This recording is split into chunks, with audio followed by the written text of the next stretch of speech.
सबकी उत्पत्ति मेरे से होती है ना। तो फिर क्या है, आप कहेंगे कि सबकी उत्पत्ति कृष्ण से होती है, तो कृष्ण की भी उत्पत्ति होती होगी, कृष्ण की भी उत्पत्ति होगी, किसी से उत्पत्ति श्री कृष्ण की भी हुई होगी। लेकिन जो व्यक्ति ऐसे सोचता है ना, तो वो जो है कुछ दोष है उसकी बुद्धि में, जो ऐसा सोचता है। यो माम अजन्म अनादिम च वेत्ति लोक महेश्वरम, जो मुझे अजन्मा मानता है और अनादि मानता है और संपूर्ण लोकों का स्वामी मानता है, असमूढ़ा समर्थेषु सर्व पापे प्रमुचिते, तो सब प्राणियों में वही एक है जो मूर्ख नहीं है और वो सब पापों से छूट जाता है। सोचिए कितनी बड़ी बात है? जो श्री कृष्ण को अजन्मा मानता है और अनादि मानता है, वही मनुष्यों में मूर्ख नहीं है। इसका मतलब क्या है? बाकी सब मूर्ख हैं, बाकी सब मूर्ख हैं, सभी लोग मूर्ख हैं, है ना। और वो बनते हैं बहुत बड़े शिक्षित, बहुत शिक्षित हैं, है ना। आप कहेंगे देखो उन्होंने पीएचडी की है, उन्होंने डीलिट किया है, डॉक्टरेट किया है, ये बहुत बड़े जो है लेखक हैं, ये बहुत बड़े चिंतक हैं, विचारक हैं, है ना, बहुत बुद्धिमान है। भगवान कहते हैं कि कोई बुद्धिमान नहीं है, सब मूर्ख हैं। केवल वही मूर्ख नहीं है जो मुझको अजन्मा और अनादि समझता है और सब प्राणियों का ईश्वर भी समझता है ना। तो आज के श्लोक में भगवान कह रहे हैं अहम सर्वस्य प्रभु मत्ता सर्वम प्रवर्तते, कि सबकी उत्पत्ति मुझसे होती है। अब आप कहेंगे कि सबकी उत्पत्ति कृष्ण से तो होती है, लेकिन उत्पत्ति के बाद फिर कृष्ण का कंट्रोल नहीं रहता होगा। जैसे कि इस संसार में देखा जाता है कि माता पिता से जो पैदा होते हैं बच्चे, आगे चल कर के क्या होते हैं, उल्टी चाल चलने लगते हैं और माता पिता का कोई नियंत्रण नहीं होता। तो शायद श्री कृष्ण भी ऐसे ही हैं कि श्री कृष्ण से उत्पत्ति तो सबकी हुई है, लेकिन फिर उत्पन्न होने के बाद फिर श्री कृष्ण के कंट्रोल में नहीं रहते। तो भगवान कहते हैं नहीं, मत्तः सर्वम प्रवर्तते, मेरे नियंत्रण में है सब, सब कोई मेरे नियंत्रण में है, कोई भी कृष्ण के नियंत्रण से बाहर नहीं है ना। अब आप कहेंगे कृष्ण के नियंत्रण में है सब लोग, तो फिर इतने पाप क्यों हो रहे हैं, इतने पाप क्यों हो रहे हैं?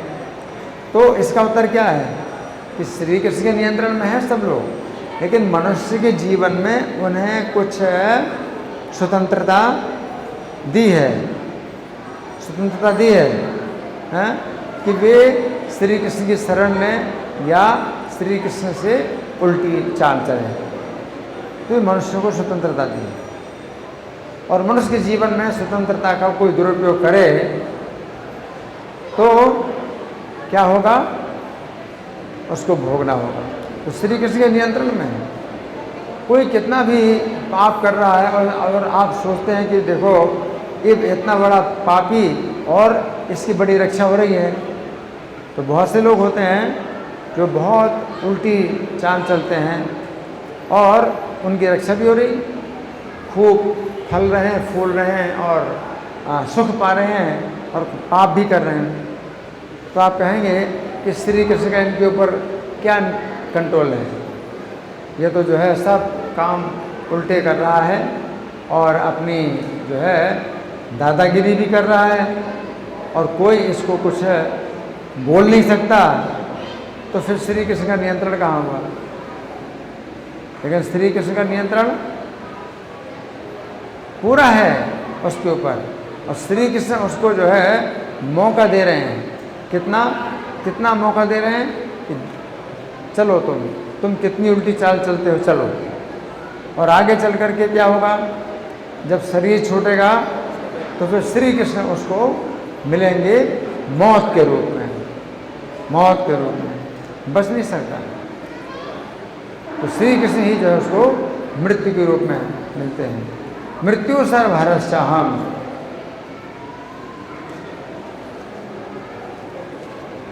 मृत्यु सर्वहरश्चाहम, तो सब कुछ हरण करने वाला मैं मृत्यु, तो श्री कृष्ण कहते हैं। इसलिए मत्ता सर्वम प्रवर्तते, यहाँ पर भगवान के मत्ता सर्वम प्रवर्तते, कि सब की जो प्रवृत्ति है वो मेरे द्वारा ही हो रही है। कोई पाप कर्म करना चाहता है तो भगवान उसको जो है छूट दे देते हैं कि ठीक है पाप कर्म करो, लेकिन अब तुम्हारी जिम्मेदारी, अपनी जिम्मेदारी में पाप करो, है ना। और वो पाप करता है, लेकिन भगवान के सब जो नियम है और भगवान का पूरा जितना जाल है उसके अंदर ही वो जो है फंसा है। तो वो सोच रहा है कि अब मैं पाप कर रहा हूँ और ना तो भगवान मुझे देख रहे हैं, ना भगवान मेरा कुछ कर पा रहे हैं, और मैं जो है अपनी सब दादागिरी कर रहा हूँ। लेकिन वो भगवान के जाल में बुरी तरह से फंस रहा है। वो नहीं देख पा रहा है कि वो कैसे मैं जो है भगवान के जाल में फंस रहा हूँ।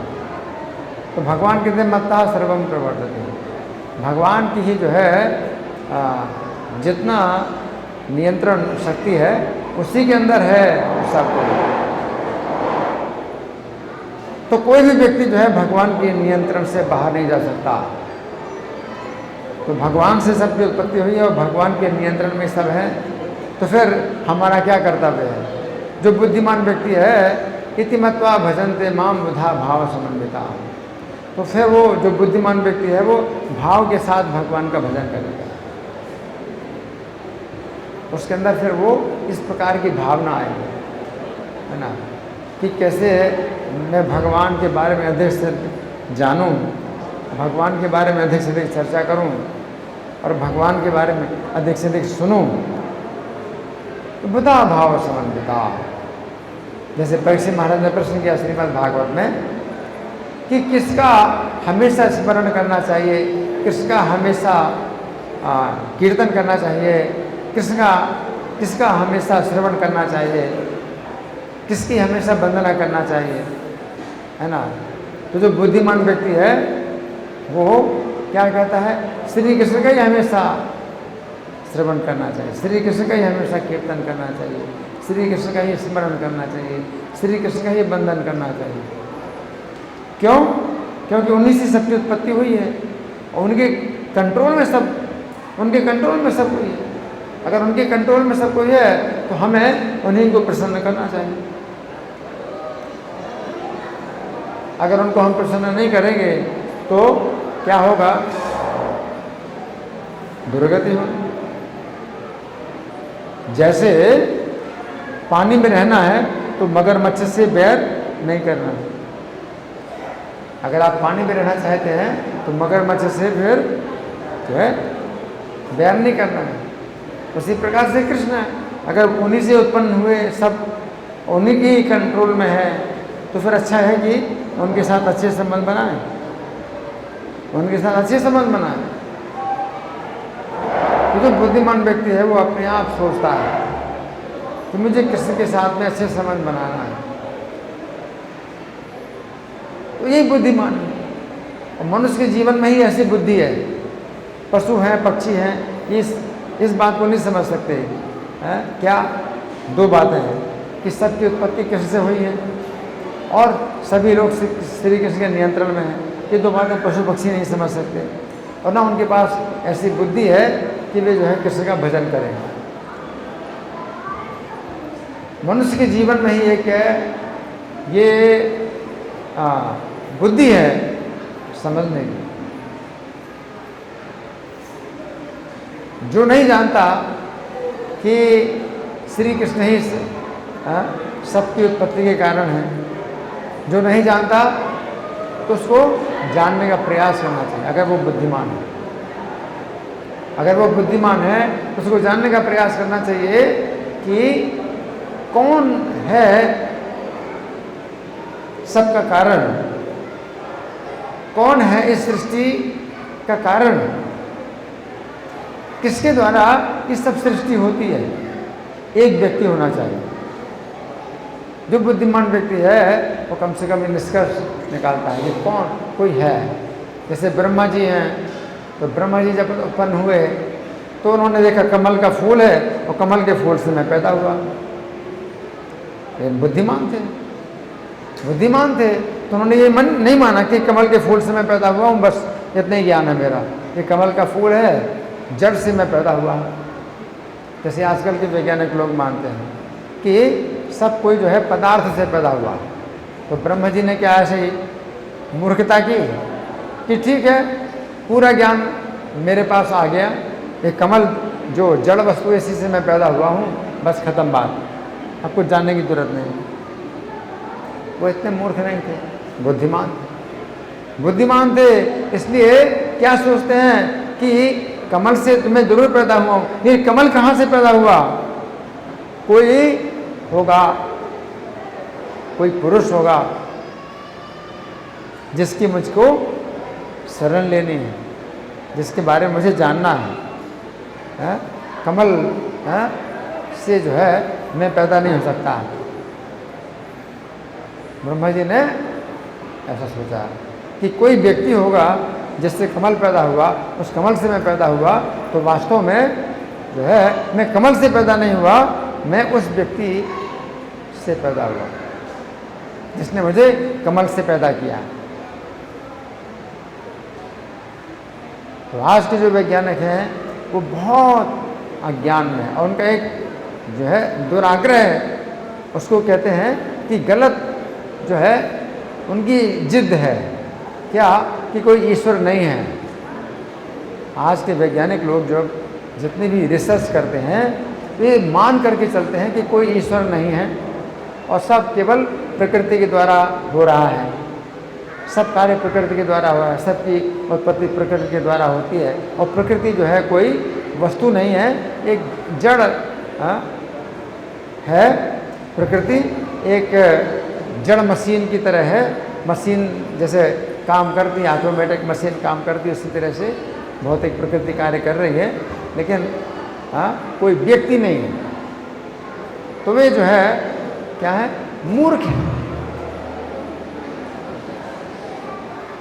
चाहे वो वैज्ञानिक का उन्होंने नाम पा लिया, वैज्ञानिक की उपाधि प्राप्त कर ली और विज्ञान में उन्होंने जो है मान ली बड़े बड़े पुरस्कार प्राप्त कर लिए, इन गीता के अनुसार क्या है, मूर्ख हैं जो प्रकृति को कारण मानते हैं कि प्रकृति से सब कुछ पैदा हुआ और प्रकृति किसी से पैदा नहीं हुई, ये मूर्ख है। कोई व्यक्ति होगा जो कि प्रकृति को चला रहा है और उसकी हमको शरण लेनी चाहिए, उसके बारे में हमको जानना चाहिए, तो ये असली विज्ञान है।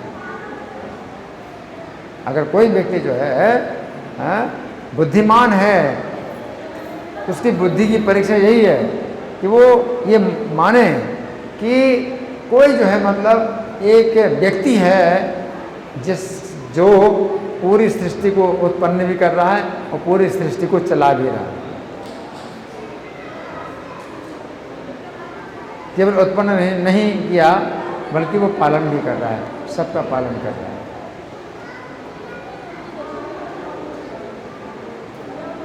तो यही जो है परीक्षा है।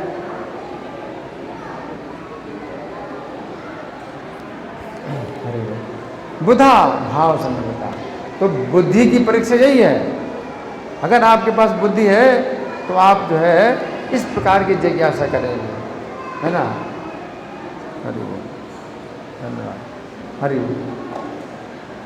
अगर आपके पास बुद्धि है तो आप इस प्रकार की जिज्ञासा करेंगे कि कोई एक व्यक्ति जरूर होगा जो पूरी सृष्टि को उत्पन्न करता है, पूरी सृष्टि को चला रहा है, पूरी सृष्टि का पालन कर रहा है, कोई एक व्यक्ति होगा। तो ये जो है हमारे शास्त्र में बताए गए। प्रभुपाद ने बहुत से मंत्र दिए, उपनिषद के मंत्र दिए कि जिसमें नारायण को कहा गया है कि नारायण ही जो है से सब उत्पन्न होता है। तो वे जो भगवान हैं वे सबको उत्पन्न करते हैं। हरि बोल। सबको उत्पन्न करते हैं और सबका पालन भी कर रहे हैं। आप अगर मान लो उत्पन्न करते हैं, बच्चे पैदा करते हैं, लेकिन फिर बाद में वो बच्चे जो है क्या होते हैं, आपके नियंत्रण से दूर हो जाते हैं, आप उनका पालन ही नहीं कर सकते, फिर उनको अपना खुद ही पालन करना पड़ता है। लेकिन भगवान एक ऐसे हैं व्यक्ति जो संपूर्ण सृष्टि को उत्पन्न करते हैं और संपूर्ण सृष्टि का पालन करते हैं, प्रवर्तित हैं, और उनका नियंत्रण भी जो है पूरी सृष्टि में है। कोई उनके नियंत्रण से एक इंच भी जो है बाहर नहीं जा सकता, उनके नियंत्रण में रहता है सब कुछ। तो बुधा भाव समन्विता, जो बुद्धिमान लोग होते हैं वो भाव से समन्वित होकर के भगवान का जो है भजन करते हैं, भाव से भजन करते हैं। कोई मतलब उनके ऊपर प्रेशर नहीं होता है कि नहीं आपको भजन करना पड़ेगा भगवान का, और नहीं तो आपके ऊपर जो है मैं सिर में जो है डंडा मारूंगा, आपको भजन करना पड़ेगा। नहीं, भाव से भजन करते हैं। उनके अंदर स्वतः ही भाव आता है कि मुझे जो है मेरे लिए ये बड़े लज्जा की बात है अगर मैं उनका भजन नहीं करूँ, है ना। जिन तन दियो ताही बिसरायो, सूरदास कहते हैं जिन तन दियो ताही बिसरायो, ऐसो नमक हरामी। ये नमक हरामी, जैसे शरीर दिया और शरीर भी दिया जिन्होंने, जिन भगवान ने, और फिर आपको भोजन भी दिया, जैसे शरीर का पालन हो, तो शरीर भी भगवान ने दिया है और शरीर के लिए भोजन भी भगवान ने दिया है। उन्हीं को भूल गए तो ये क्या है, ये नमक हरामी, नमक हराम, ऐसो नमक हराम है। जिन तन दियो ताही बिसरायो, ऐसो नमक हराम है ना। भरी भरी उदर विषय को ध्यायो, जैसे शुक्र ग्रामी, और पेट भर भर करके विषयों की तरफ भागता रहा, जैसे गांव का सुअर। गांव का सुअर, एक जंगल का सुअर, एक गांव का सुअर होता है। जंगल का सुअर मल नहीं खाता, गांव का सुअर मल खाता है। तो भगवान को भूल करके वो विषयों की तरफ जो है भाग रहा है जीव, तो वो क्या है, गांव का सुअर है। ये मनुष्य थोड़ी है, बुद्धिमान थोड़ी है। वो मनुष्य का शरीर प्राप्त हुआ लेकिन बुद्धिमान नहीं है वो गांव का सुअर है जो मल खा रहा है भगवान को भुला कर, है ना। कितना मतलब कठोर निंदा है अगर आप भजन नहीं करते हैं। तो अगर बुद्धिमान है तो आप जो है भाव से भजन करेंगे भगवान का, उनको प्रसन्न करने का प्रयास करेंगे, उनके साथ अपने अच्छे संबंध बनाएंगे, है ना। ये नहीं कहेंगे कि नहीं कोई वो व्यक्ति नहीं है, वो तो केवल प्रकृति है, वो केवल एक शक्ति है, और कोई व्यक्ति नहीं है जिससे हमारा कोई संबंध बन सके। तो जो साइंटिस्ट लोग हैं, जो वैज्ञानिक लोग हैं, इस मूर्खता को जो है आधार बना करके कि कोई ईश्वर नहीं है, तब फिर वो जो है खोजें करते हैं, वैज्ञानिक खोजें करते हैं। तो वो सब क्या है, अज्ञान है, विज्ञान नहीं है, अज्ञान है ना। तो भगवान बता रहे हैं कि बुद्धिमान अगर कोई है तो उसे क्या करना चाहिए, भाव के साथ भजन करना चाहिए। अगर भाव के साथ भजन नहीं होता है तो भी जो है आप कोशिश करो कि हमारे अंदर वो भाव आए, तो ये भी जो है हमारा गुण माना जाएगा कि मेरे अंदर भाव तो नहीं है कृष्ण के प्रति, लेकिन जिनके अंदर भाव है कृष्ण के प्रति, उनकी संगति से मेरे अंदर भी ऐसा भाव आए, तो वो जो है हमारा जो है ये कार्य है, हमारी दिशा है। धन्यवाद। ग्रंथराज श्रीमद् भगवद गीता की जय। श्रील प्रभुपाद।